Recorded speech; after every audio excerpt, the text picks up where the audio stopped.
This is a really fascinating moment in education because 46 states and Washington, D.C. have adopted the Common Core standards. Right now, the Common Core standards are standards for reading in language arts, in both fiction and what the Common Core calls IT informational texts, what we used to call nonfiction, but basically it's the same, also in science and in math. And the Common Core is not yet a standard for content. It's not, you need to study Gettysburg as opposed to Vicksburg. That's not what it's saying.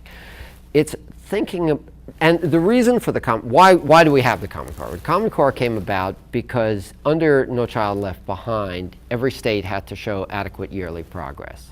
And states, not being stupid, said, all right, we'll set the bar at progress at that which we can make. So famously, a child graduating, doing really well as a 12th grader and graduating high school in Mississippi was an 8th grader in Massachusetts. And this just made no sense. It made no sense for the colleges that these graduates went on to or for the workforce that they went on to.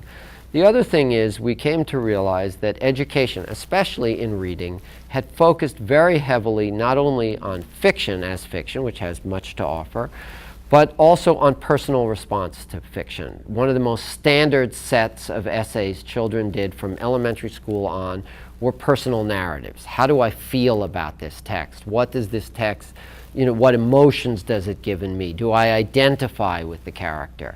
And we come to realize that when those graduates enter college and the workforce, where they're asked to assess material, not on what do I feel, but what does it say, they were unprepared. Because when they were dealing not with what do I feel, they were being handed textbooks which were telling them XYZ date, name, event, timeline, chronology. So they could either regurgitate that set of settled information or give a personal response. They could not analyze the wealth of kinds of information that are coming at all of us all the time. So what the Common Core has developed is this idea of a spiraling approach, which means, and this is what I love about it, when you have a preschool class that's sitting there in a library and the library is reading them the story of the Three Little Pigs, as well as every other tool she's always used to engage the kids, she is also going to be asking them, what do you think is going to happen next to the House of Straw or the House of Wood?